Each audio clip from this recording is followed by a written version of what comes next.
What it do, y'all? We back with another episode of Wrestling with Exotics, and today we're gonna do something a little different for y'all since we are now at our 1,000 subscriber marker.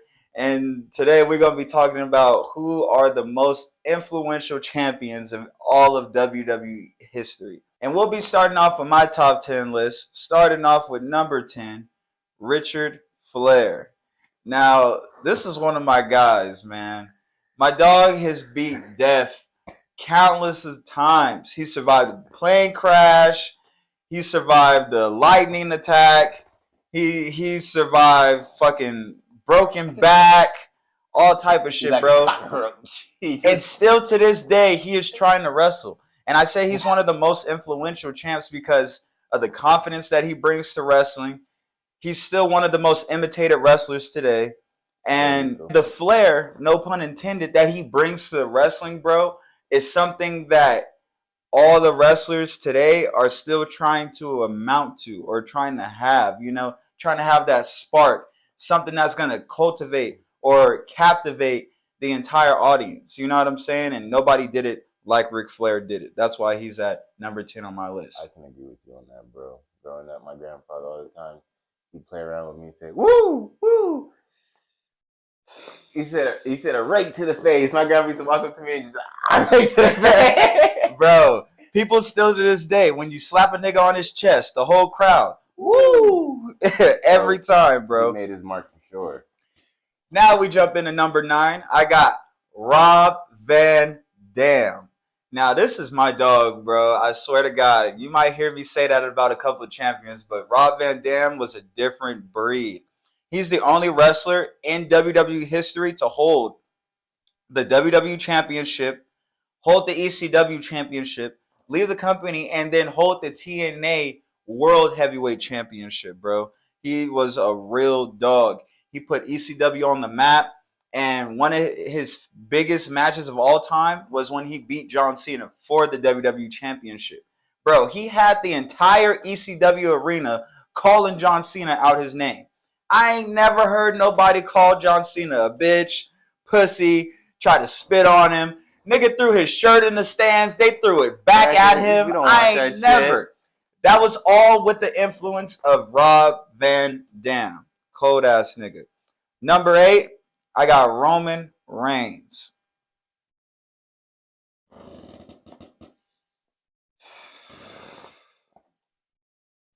Six-time world champion. 4-time WWE champion, 2-time Universal champion, and over an 800-day reign. The simple fact that he was the first one out of his entire bloodline to do something like this is one hell of an accomplishment in itself. The first time Roman has ever held gold was November 22nd, 2015. And ever since then, he ain't looked back. At number 7, I got Brock Lesnar. Sorry, that was like the best I could do. Literally the best I could do. He won.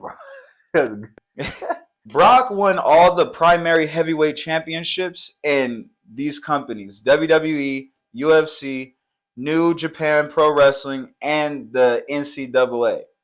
Nobody else has been able to do that. You know what I'm saying? And I say Brock is really influential because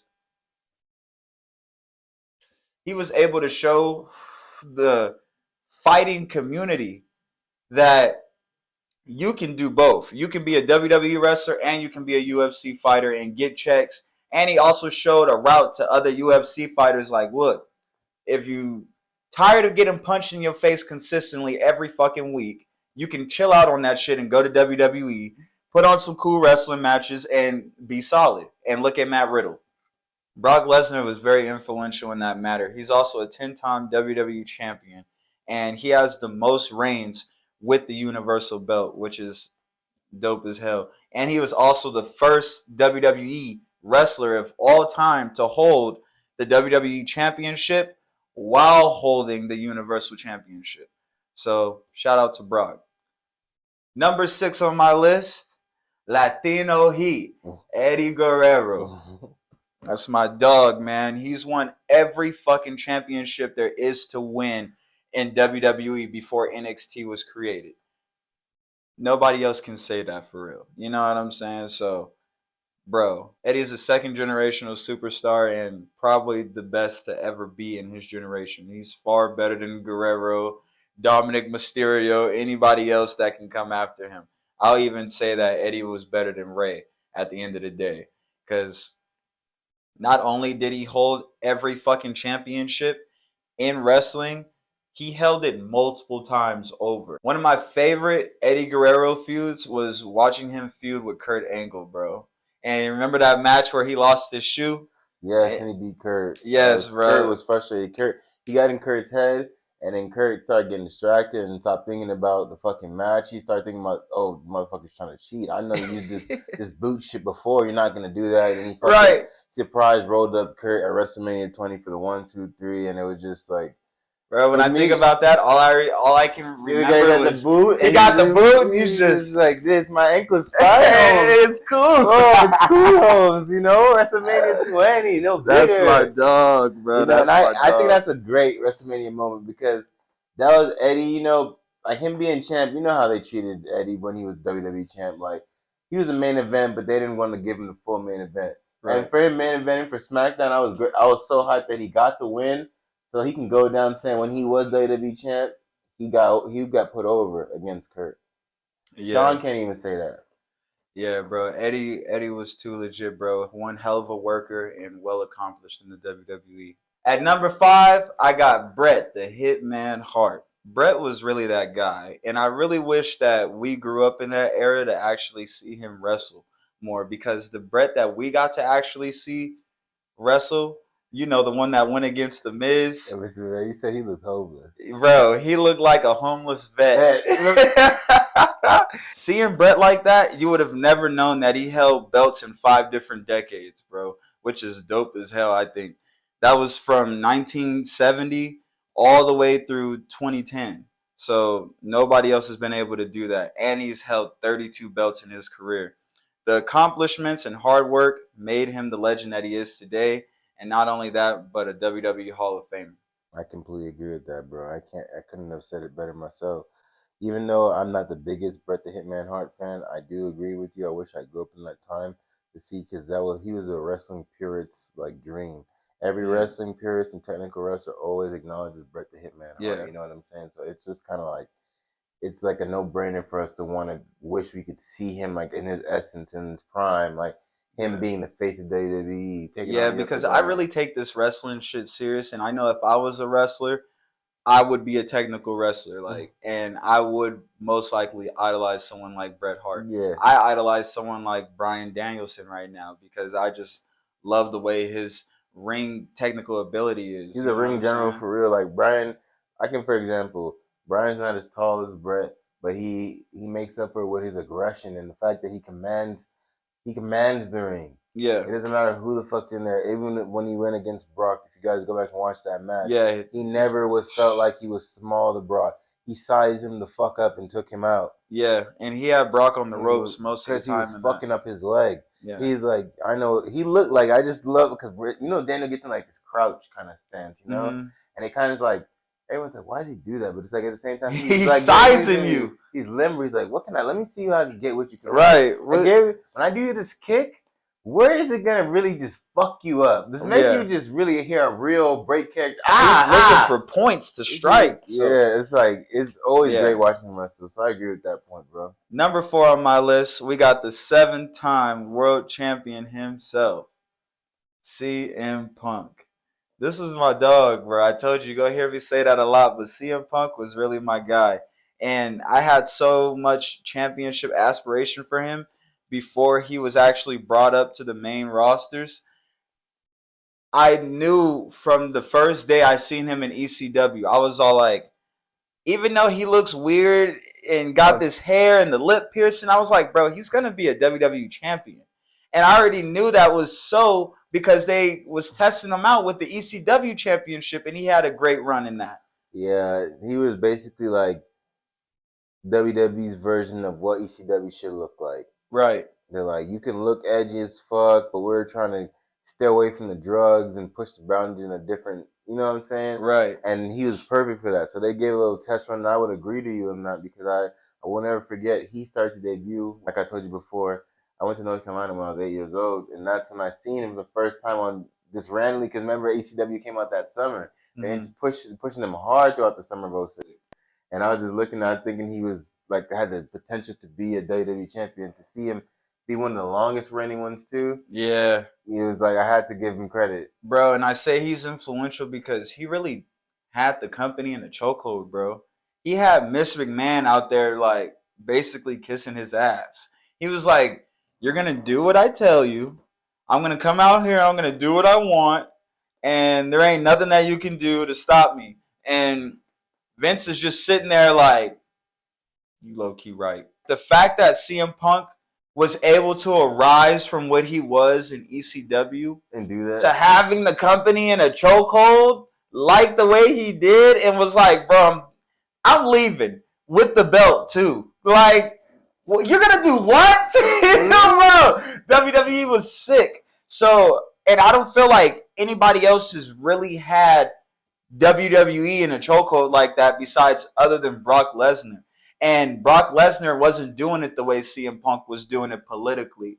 He was just beating the fuck out of everybody in the locker room. So it was like there's nobody believable to beat Brock Lesnar at that point. So yeah, man, CM Punk, the fact that he was able to accomplish all of that and then have the company in the chokehold, bro, one of the greatest. Speaking of one of the greatest, that brings me to my number 3. Stone Cold fucking Steve Austin. 6-time WWE champion. 3-time Triple Crown champion. 3-time Royal Rumble winner. Bro, probably arguably one of the greatest wrestlers of all time. Again, like Ric Flair, he is often imitated. One of my favorite Stone Cold Steve Austin moments was when he beat the hell out of Vince McMahon while he was in the hospital bed. Hit him over the head with the piss pan and shit. Austin always just provided so many good moments. Stone Cold's one of the few wrestlers I wish it would have ended on better terms with WWE because I feel like he had a lot more left in the tank, even though he was probably struggling with a little bit of injury.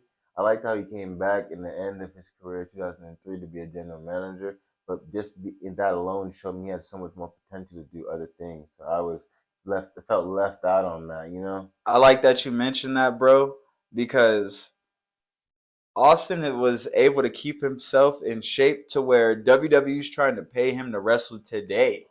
And he's still in good shape. You know what I'm saying? He just put on a great match last year at WrestleMania, and they damn near was about to pay him to take the belt off of Roman this year, which is crazy. But he turned the money down. He was like, nah, I'm cool. Y'all go ahead and keep that little shit. You're crazy. Bro, but that's why he's one of the greatest of all time. He's the GOAT because he could do shit like that and it'd be whatever. I agree with you on that, bro. Ranking in at number 2 on my list, we got the Brahma Bull himself, The Rock, Dwayne Johnson. Triple Crown champion, 10-time world champion, and pretty much the reason why we got SmackDown today. Very thankful for that. The Rock is number 2 on my list, bro, because of all his accomplishments that he had in WWE and the fact that he was able to go into Hollywood and have that same impact. Dwayne is box office, bro. He's going to sell out whether he's in Hollywood or if he's in WWE. That's also why WWE stayed knocking on his door like, can you please come back this year? Can you come back this year? Most electrifying. And apparently he's just not in shape to be a part of WrestleMania this year, which is crazy to me. Right. I'm like, in the gym. I know you got to get your stamina up and shit, but I mean, damn, like you built. You in the gym every day. Every day. I would think that he was working on stamina and all this other shit. You know what I'm saying? The Rock looked like he in great shape. I personally never expected The Rock to get as like buff as he is today, bro. I thought he was gonna stay like semi-buff, skinny nigga. You feel me? Yeah. Yeah, I didn't expect him to get jacked up. Now he out here looking like Brock, but Samoan style. You know what I'm saying? I really hope The Rock comes back, though, at some point when he gets in shape. And I would love to see him go against people like Roman. I like to see a rematch with John Cena, even though he probably handled John Cena right now. You saw that bald spot. But oh, man, It's anyway, rough. I'd like to see him go against Goldberg. I feel like The Rock could still possibly put on great matches today. Like if he really wanted to, you know what I'm saying? I feel like he could leave Hollywood and come back, and it'd be like he never left. Yeah, he'd just be like a refresher on the character. You know, I get what you're saying. Exactly. He would just pick right up where he left. Being with WWE champion 2013. Yeah. Could you imagine him being WWE champion sometime next year? That'd be fucking crazy. But I didn't expect him to do it in 2013, so who knows? Yeah. And I say next year because he's not going to be ready this year at all, apparently. Yeah, WrestleMania is gonna be in Philly next year though, so and they're putting the numbers back in the sign. Shout out Triple H. Yep, yep. That shit cool. And now we got my number one, the greatest of all time. He's on my shirt right now. John fucking Cena. John Cena is one of the most influential WWE champions of all time, bro, because of what he brought to the ring and what he does outside of the ring. John just always makes you want to be a better fucking person, or just always makes you want to do the very best you can for yourself or others. John also, which is an accolade that people should highlight more, he also has the number one count in wishes fulfilled for Make a Wish. So, like I said, his impact outside the ring is just as influential as his impact in the ring, bro. He's doing something beautiful for all these kids, bro. And honestly, if I was about to die next week or something like that, I'm not gonna lie. The last person in the world I'd probably want to meet is John Cena. I can't cap, bro. And I gotta talk about his in ring. 16-time champ, bro. I hope he comes back and wins that number 17. If there's any wrestler on this planet that deserves it, it's him. And just for what I just said about the Make a Wish alone should be enough for him to do that. You know what I'm saying? You want somebody to be greater than John Cena, then let them win 18. But let John get 17 at least. You know what I'm saying? 17-time champ got a nice ring to it. Got a nice ring to it, especially John for someone like him. Cena, you know what I'm saying? The day he gets indicted to the Hall of Fame, I will have to be there because no cap, I will fly out there wherever yeah, it is because it's just like it's too cool of a ceremony to miss. Like that's our Hulk Hogan or whatever, and he's in such a higher caliber than all those other people that came before him. Because he, like I said, John Cena never been in no scandal, never did nothing, never come across being racist. He's all about unity. He wants everybody to feel included. Oh, he teaches them a message that everybody can abide by: hustle, loyalty, and respect. Never give up. You know what I'm saying? Even when hustle, loyalty, and respect and never give up being two different things, they have the same message. You know what I'm saying? So I feel like no matter what, he's still gonna show you what the time it is. Right. And that is gonna bring an end to my list. Who you got for your top 10 champions, man? Yeah. It's time to play the game. Starting off at number 10. I got the game, Cerebral Assassin, the King of Kings, Triple H.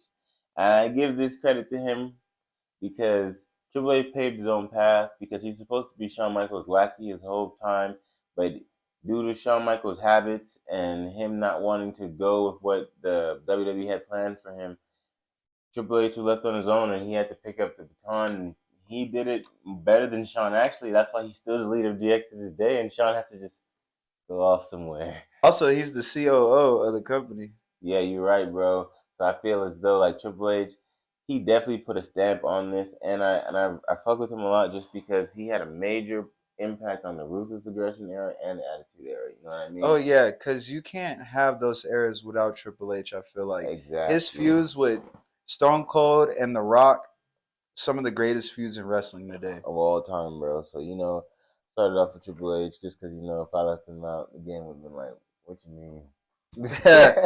Yeah, I had to leave him off my list because I'm like, you ain't really influenced me to do nothing but talk like this. It's the game.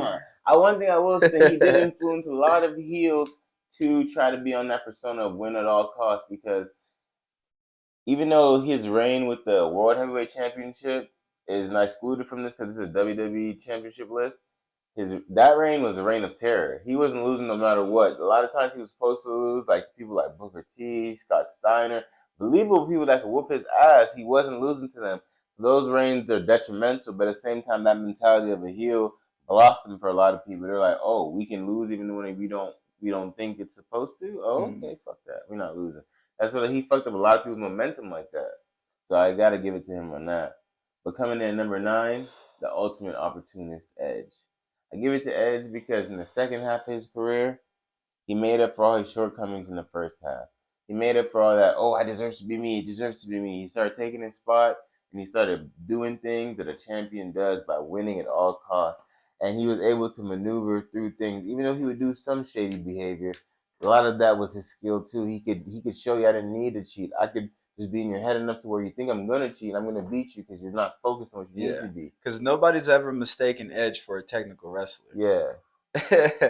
So I always thought it was crazy how he would win titles, but he always found a way, and he never had like a solid move set. He had his 5 core moves, but the rest was I'm about to just whoop your ass any way I can, and also use my environment to the best of my ability. Yes, shout out Edge. He was really cold, but as far as influential, mm, Yeah, you see people to this day, they're trying to challenge him. They're trying to be like him.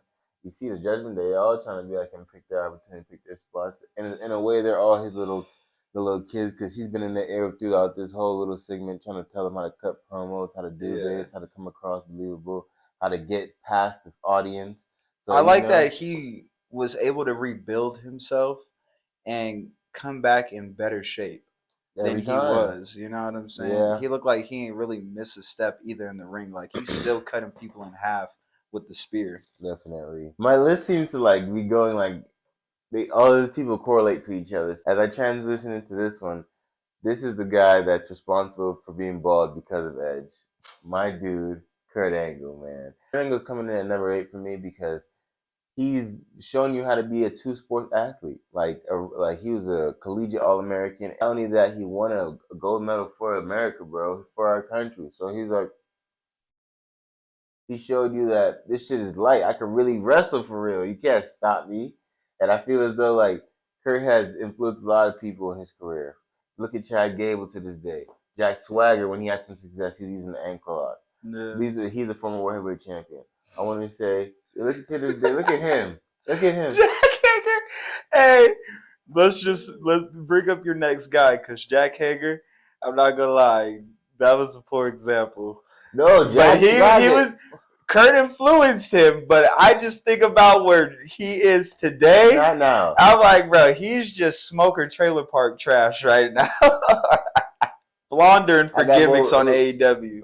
He's influenced people as well as Shelton Benjamin, who's one of the greatest Intercontinental champions that we've ever seen, especially in our childhood. We can say he was one of the last people to really make that belt serious. And I remember him even having competitive matches with RVD, who's on your list. So it's just like somebody who I could see Kurt influence as well. He's honestly had great matches with a lot of people on my list. Exactly, and Kurt obviously influenced Brock Lesnar as well. Yeah. So it's like Kurt has that greatness in him. He brought out the humor in Triple H, because there was a point in time when he was feuding with him when he was kissing Steph and doing all this stuff. It made people feel sorry for Triple H, but kind of laugh at Triple H, and no one's been able to get the better of Triple H. It's always Triple H getting the better of Austin and The Rock, but he would never get the better of Kurt. If I was Kurt, I would have never agreed to trying to be on some weirdo shit with Booker T's wife, because that just made him look like a weird rapist. Yeah, that's a sad moment in time for him, and I try to not look on that as something to glorify. But I can honestly say Kurt's not like that, so I'm glad that he never kept that up. Or is he? No, he's not. It was a Viking. They could be off that Vicodin, boy. Vicodin don't make you horny; it just make you high. This shit, different strokes for different folks. I hope you're not doing that, Kurt. Said perky dance. I'm gonna do my perky dance.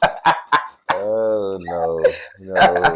Hey, bro. The only reason why Kurt ain't on my list for champs, I almost put him on my list, but he lost to Baron Corbin on his way out the door, and he still ain't trying to get his get back. So Kurt's at a different space mentally. I was looking at a picture today of Kurt Angle, and I was looking at a picture of him today versus him a couple of years ago when he was wrestling. and the look, and just he's not there like how he is. And like I could be wrong saying this, but even he's a little slow when he's cutting promos. Like all those that constant impact is gotten to him. So it's like I don't expect him to do that. Yeah, and he fucking used to do the headbutt shit. Exactly. And like I just want to also say, Kurt would have legendary matches with, like you said, everyone on your list. And at the same time, he had one of the greatest WrestleMania main events with Brock Lesnar, main event in WrestleMania. He did drop the title, however, he did get his look back that summer against Brock, which turned him heel. And I feel as though Kurt just always provided this, like, I'm going to show you. You think you can doubt me? You think I'm silly, but really, isn't going to be silly when you lose to me? Yeah. Oh, yeah. It's true. It's true. Yeah. Okay. This brings me to my seventh entrant on my list, The Rock. Because the Great One has always held it down. He was holding it down for the Bloodline in the Attitude Era when no one could. I did it for you, Rock. I'm going to say that. I said Rikishi did it for you, Rock. That was the original Bloodline story.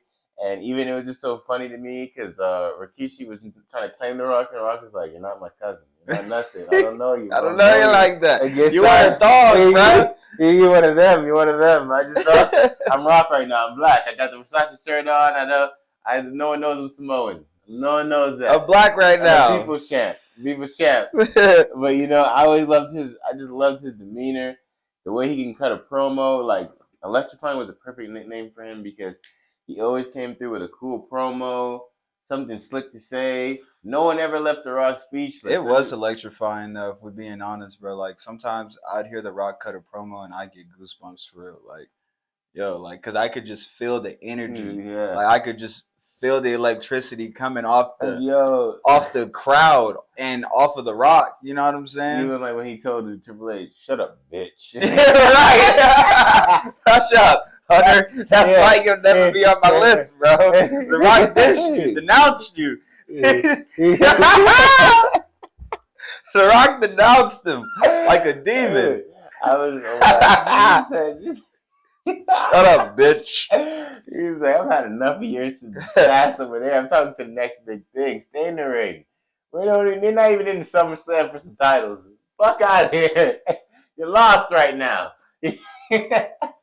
But things like that, man. He always cut a good promo, and he always knew what to do. And I didn't expect for him to come back in 2013 and show me that he's going to provide a world championship reign for me to see. So I was like, "Oh, what the fuck? The Rock, one of the greats." Bro, I did not expect that. That was honestly a travesty. That was a travesty. He shouldn't have been able to beat John the first time. Not at all, bro. No. Not at all. I was disgusted at that. That imagery, even to this day, when they fucking advertise the WWE 2K23 and they have John sitting there on the fucking... He didn't deserve to lose that shit, especially in the fucking Rock's hometown. WWE is known for screwing people in their hometown most of the time. Why couldn't you do that to Dwayne? Yeah. And he's been off of the screen. That should have been payback for Dwayne. That was 10 years for John. That was 10 years coming up for John. Why would you do him like that? And that was one of John's longest reigns. The Rock left for Hollywood. That was perfect for you guys to do The Rock bad. Yeah. All right, nigga, we about to beat you with our new toy. That's how that story should have played out. But nah, it's all right. John ended up getting it back from that nigga. Yeah, and he ended up taking the championship away. So it's like they try to make up for it like a 2-for-1. But I still don't agree. In the record book, it still shows they even, and John lost the first encounter, which is fucking crazy. So this must mean The Rock must have been scouting him when they teamed up against. Bro, they gotta have one more fade, because it's 1-1 right now. Yeah, they gotta have one more. That's why I mentioned that earlier. Because you know what WWE need to do, which like how you did with the fucking Rock and the Hollywood Hogan, because you guys did that other match, and it's crazy. Because The Rock, that's why he's on my list, because he's like low-key a golden child for the WWE. He was able to sweep Hogan 2-0, bro. Yeah. He beat him at WrestleMania in 2002. Then No Way Out. It's because he caught Hogan on the down end of his career. He caught old ass Hogan. He caught him but that leg drop wasn't hitting no more. He caught him, bro. He came down 2-0. I'm like, okay. I got his ass, bro. Speaking of The Rock, number 6 on my list, Brock Lesnar. And this man is the reason Dwayne went to Hollywood and was no longer the current big thing. And this was the next big thing because Brock whooped his ass definitively. I believe he kicked out of a rock bottom. And he took a rock bottom through an announce table to beat The Rock. He was the youngest at the time, the youngest WWE champion. Mm-hmm. Brock was only, I believe, about 26 years old. Yeah, I believe so. He's 26 years old. He's had a lot of dominant reigns, not only in the early 2000s, but the late 2010s. Especially as we became grown men, we seen him dominate these grown men, and he ain't stopping until he feel like stopping. Yeah. Right now, he dominating Bobby Lashley as we speak. I like how Brock was able to rebuild himself and come back and have his own persona. And he's not leaning on nobody to talk for him. You know what I'm saying? He's coming out here, he's speaking for himself, and he's still beating these niggas up. For sure. The first thing on his mission list is to beat people up. The second is to make people laugh at the fact that he's smart enough to make his own jokes and beat you up. Yeah, I want to see him go against Gunther. Yeah, that'd be a great fight because he loves to dish out punishment, and even though Gunther's a ring general and he gives out punishment as well, I feel like his style wrestling is more so I can take it as well. I can dish it out. That's why I can beat you, kind of. Right. And Brock doesn't really like taking punishment like that, so I would love to see how that would go. When Brock gets done up, he gets done up though. I ain't gonna cap. When they put the paws on him, that's when his whole face be red, his whole body be red, damn near, and he be looking gassed and shit. I be like, damn. Like, why is the bell not ringing yet? Yeah. But you know what? That's what makes Brock so great because we've seen Brock in that situation so many times for him to just reach deeper in the bag and be the beast that he is, bro. We think that he's down and out, and he's like, damn, these niggas ain't done yet. And then he charge up and really beat the fuck out of these niggas, bro, every time. After a match with Brock Lesnar, you're not fighting the next week on Monday Night Raw. It's not happening. You trying to chill and talk about how you whipped your ass. You're like, that was an experience. Trying to chill out. He's like, you're going to be like, that was an experience. I swear to God. I went to the city, and I didn't like what I saw. Bro. Some shit like that. Seth Rollins came out, and I went to Suplex City. Damn right you did. John Cena, my favorite wrestler. I hate to talk about it, but it was one of the most dominating things I've ever seen in WWE. Brock Lesnar German suplex John Cena 16 times on his fucking neck. I was watching that shit. I've never felt so hopeless and helpless in my life, bro. I wanted to help John so bad, but there was just nothing my ass could do. He's watching him. I'm just watching John get demolished by this man. 16 times on his neck for all 16 championships that John held. Bro, crazy. Brock was an animal. Yeah, so you see, he deserves his spot on the list, but coming in number 5. Who do you got number 5, bro? I want to say Booker T, the five-time champ. No, bro, it's just one of them ones, you know what I'm saying? The tribal chief, the head of the table, Roman Reigns. See my list? They kind of cause and effect. These guys intertwine. It's the reason why we're here today, right now. You know what I'm saying? Roman Reigns has had one of the most dominant reigns we've ever seen. As my colleague right here likes to say sometimes, he feels as though it's written like that. But nah, so Roman has that display. I always tell him to. Roman's not booked to be weak, especially in this form of Roman right now. Is the best Roman we've ever seen. And he's only going to get better because he's over that hump of I'm trying to get accepted. I'm trying to figure out what's cool, what's not. I'm doing whatever's cool to me, and I'm going to show you how this shit is done. And he beating the fuck out of people. His display against Kevin Owens is also something I'm looking for to supplement his reign. It's one of the best reigns with the Universal / WWE Championship. Look how he dominated him, bro. Come on, you can't say he didn't. Where's the help? The help was at SummerSlam when he went against Brock Lesnar and they stacked the fucking entire ringside on Brock Lesnar to beat him. And they all raised their hands Talk about we the ones. It There's the help. was. There's the help. But there was no help. There's no help for Kevin Owens though. Bruh, I just want to see Roman stop running from Brock Lesnar. Why every time Roman hear his music, he got diarrhea? He don't got diarrhea. He's tired of him.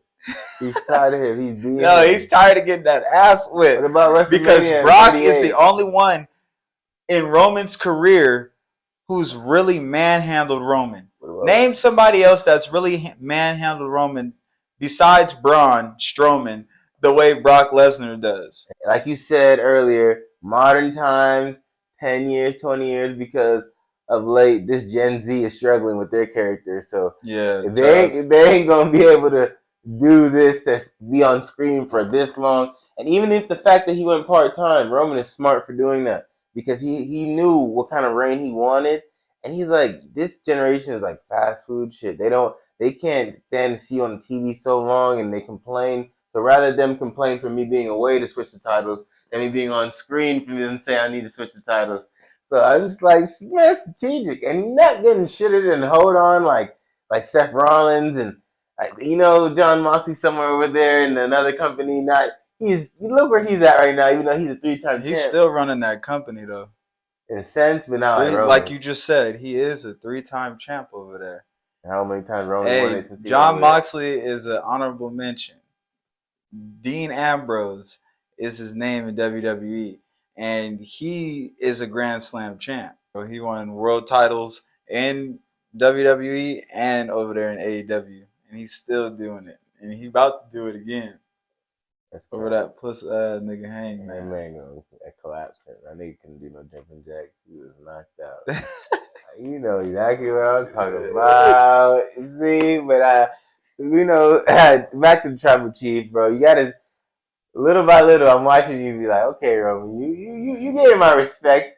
I'm seeing the side of you that can't fuck with why you're cool and why you're on the posters, why you're part of being a face that runs the place. But I will say though, I'm interested to see how the bloodline's gonna progress and if we'll see Rock and him have a match. That's something I look forward to. Do you think that they're gonna let The Rock beat him like they let The Rock beat John Cena? I don't feel like The Rock's gonna beat him. Rock is gonna tear his ass up. Rock bottom. That's all I see, bro. Bro, The Rock just got done playing Black Adam. You can't have Black Adam losing to Roman Reigns. Yes, you can. No, you can't. That ain't real, bro. Do you know who Black Adam is? Do you know who he really is, bro? Yeah. Black Adam is the equivalent to Captain Marvel, bro. He has all the strength of all the gods, bro. That's Hermes, Zeus, all of them. All of them. Roman Reigns is beating Zeus, nigga? Yeah. No! Because he's not one of them ones, man. What? It's the bloodline. It's Zeus! That's God, nigga! You don't talk about Superman's cape, and you don't piss in the wind. Roman Reigns. Exactly. But that brings me to my number 4th entrant, somebody who's super influential. It's undisputed fact. No one can say he's not. It's the Ocho, Chris Jericho. You know what I'm saying, man? You just made my list. It can be with anything. It can be with the list. It can be with the scarf. It can be with him just saying that he's the Ayatollah of rock and roll, calling you an ass clown. He has so many catchphrases and T-shirts and just merchandise and so many moments. I went to watch Terrifier 2. He was in the extra scenes on that. Yeah, he was good in that movie. Like he's literally in everything and where you don't think he's gonna be, but you see why he is where he is because he just doesn't stop and he's undeniable. There's gonna be some point that Chris Jericho's on the screen that you're gonna laugh, that you're gonna feel invested in what he has going on, that you're gonna, you know what I'm saying? You're gonna see like he just oozes charisma, and every time that he held the championship, he always made it feel legit. Like he would do anything to keep it. But it's like it's almost give you like a feel of like how Edge wanted to be portrayed, but it's like Jericho was like, I had a legitimate more background than you. Like I'm the last person, one of the last people in this Stu family dungeon. I was in WCW, who was I look at prominent star there, but they weren't letting me be a main event heavyweight contender, so I went to WWE and I did that shit, and I did it within a year and a half me being there. Edge took you like 6 years, Yeah, bro. and so it's World like champion in multiple companies. exactly. So it's like, and he look what he did for Ring of Honor, bro. I was just thinking of how he's transitioned from that to now his character in AEW. Didn't even remember that he was the Ring of Honor champ because he just moved on so fast. Didn't seem like it's a loss for him. It's just whatever Chris Jericho got going on is like his championship. Yeah, he's the people's champion type shit. Yeah. And then you see people come out there and sing his music, so it's like he's winning regardless. Exactly, and I know he's influential and he's winning regardless because whatever he's on, the people adapt to him. And he's putting over young talent, which is giving this young talent a boost in their career. Definitely. You know what I'm saying? I completely agree with that. And you also got to mention that he beat The Rock and Stone Cold Steve Austin in the same night. Exactly. That was my next point. First ever undisputed champion. And would you believe it? That's the only time Jericho held the WWE Championship. So, come on, man. First and only time. I think I used to be young and think about that story. I'm like, why would they do that? Mm-hmm. But now looking back on it, it's like, who is he gonna beat? No, not even that, bro. Like those two wrestlers already were solidified. Mm-hmm. Like them having that accolade wouldn't have done nothing for them. Yeah. But him being able to say he beat both of them in the same night, and them could turn to each other and be like, "Fuck this motherfucker! How we let this happen, Steve?" Yeah. Like what the fuck is? He ain't never main event Mania yet. What the fuck is going on? How he beat us? Mm-hmm. So that's just a great thing to see. But it also brings me to my next entrant, number 3, the Viper, Randy Orton. Also, my favorite entity of him, the Legend Killer. Now, Randy's at number 3 for me because he's a 14-time heavyweight champion and WWE champion. He has that ability to provide really long, like, storytelling, technical wrestling matches because he doesn't do a lot of theatrics besides when he's acting like a snake. But he tells a lot in his body language and how he goes across hitting that RKO because it comes out of nowhere, but at the same time he's supposed to be like a snake moving slow, so it's like it's a contradiction. The fact that move still gets put over today is funny, and well, the fact that move only gets put over when Randy does it tells you how influential he really is and how iconic he really is. Because anytime anyone else does a cutter, the nigga get right back up like it didn't happen. But when Randy hits you with that cutter, you get down and lay down. You're down. You're down for the count. It's a wrap. That's a part of the reason why I was not hyped on Matt Riddle doing it anymore. I'm just like, I like that he did it, but it should have been like some signature shit. Yeah. It shouldn't have been the move that put him down. Like I just said, like when Randy do it, that's it for you. Yeah. You know what I'm saying? But when anybody else do it, nah, get your ass up. We're going to do something else. 100%. Also, I want to say he brought his career back because I feel as though we were robbed of seeing Randy as a world champion through 2005 and 2006. I feel like he deserved the reign between those times, but at the same time he didn't because he had problems outside the ring.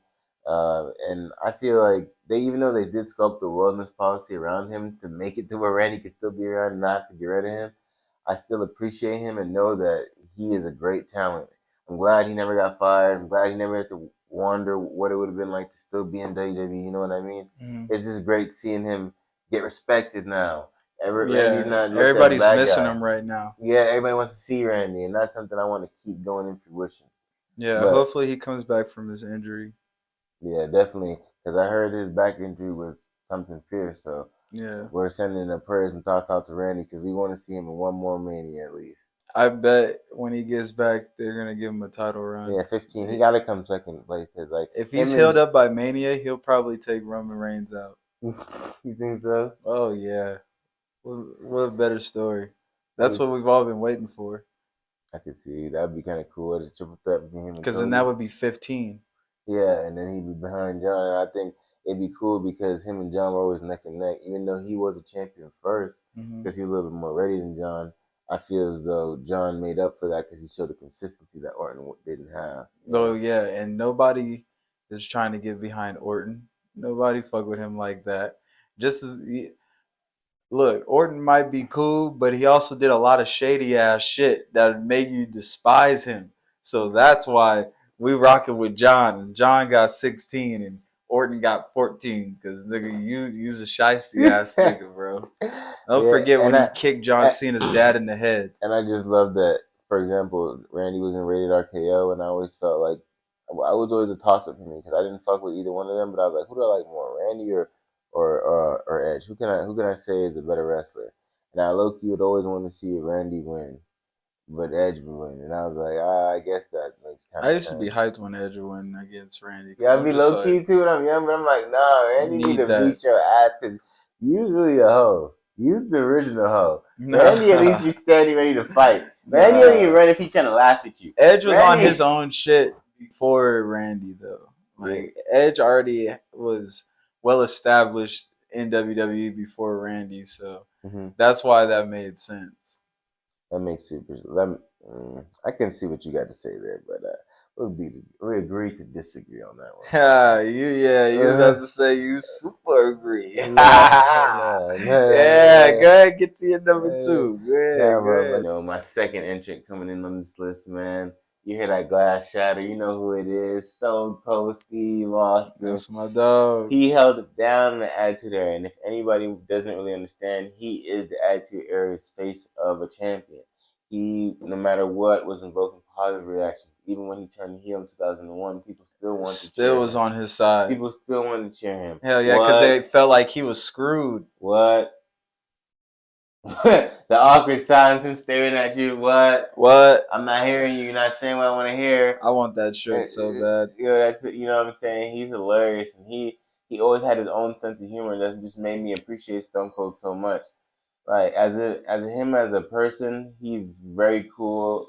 Introspectively looking at it, he seems as though he's like a very personable man. Like he's always willing to teach younger people and people and put people on to what the values of what a real wrestler should have and should be thinking like, think about the company, don't think about being selfish because it's not just about you know what I mean? Right. He's a real company man, and I feel as though even though he was that boss and rebelling badass, he held it down and he showed people how to really be a hard worker, and he always showed people what was the right thing to do in the critical moments, even when he broke his neck in the match with Owen Hart and he didn't know if he was going to be able to walk again, and he was, by the grace of God, able to walk it off.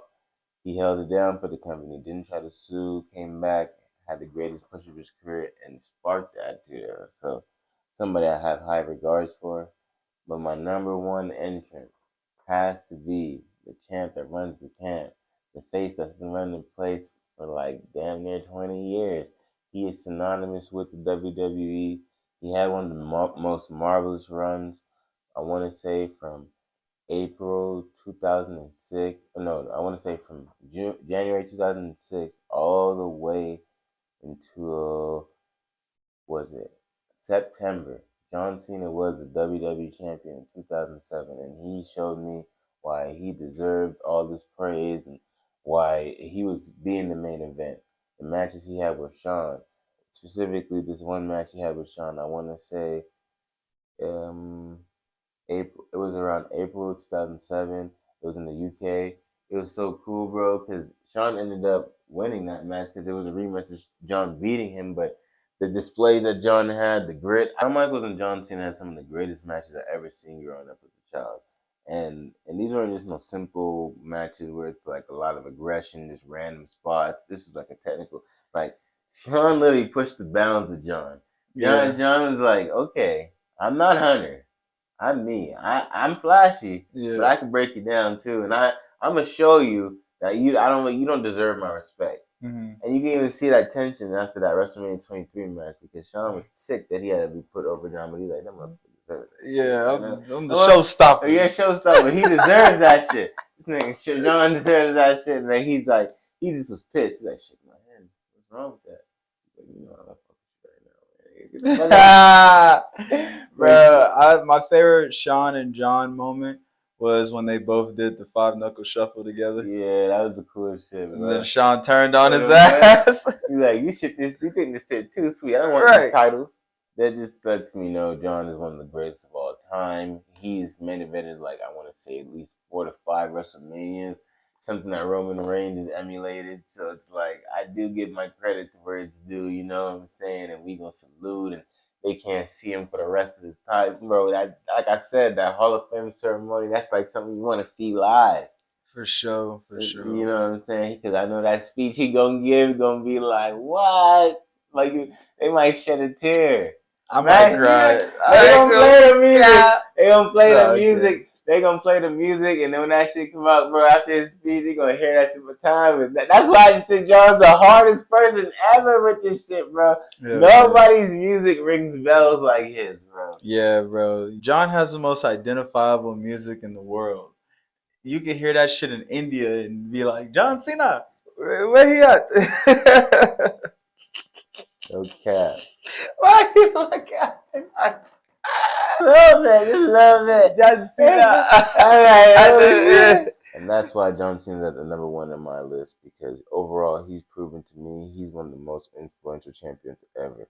No one's had the consistency and held down the company as long as him, to the point they struggled because he crippled them because they leaned on him so much. Yeah, they're still crippled. They're still trying He's still got to come part-time because Roman can't hold it down. Roman's on part-time, like, I don't give a fuck. I'm about to get these championships, this reign. I'm about to be in these movies like my Uso. What's up, Us? You know what I'm saying, man? No But cap. you know what it is. Yeah, I can't wait to see who's going to be the next greatest champion to come out of this era. Right now, it's looking like Seth Rollins. I'm going with my dog, Cody Rhodes. He hasn't even won a championship yet, but all right. We'll see. Mark my words, in this video, he will have a championship within 2 months. But as of right now, he's never been a champion, and we're only talking about champions. One of the greatest Intercontinental champions, restored it back to glory. Let's talk about that. Ring champion. World Tag team champions. World champions. I'm sorry, bro. NWA, Just like NWA World Champion. Bro, you got somewhere to be. Let's stop. Stop. Cody, no. Stop it. Get help. Let's wrap this shit up. Because if we talk about who's the greatest Intercontinental Champion of all time, that's Johnny Nitro. That's for another segment. We'll do another segment on Intercontinental Champions later. And that's going to wrap up the most influential WWE World Heavyweight Champions of all time. Man, all those champions that we named, all great champions in their own respect. And they all had so much impact on the wrestling community. And you can still see how much weight they have on it today. With that being said, this has been another episode of Wrestling with Xotics. It's your boy, the franchise kid, franchise Jerry, and I got my dog with me. Think I need to feed you water. Make sure you guys like, comment, and subscribe, man. Share this shit with the world, y'all. And turn on your post notifications so you know every time we drop a track. Peace.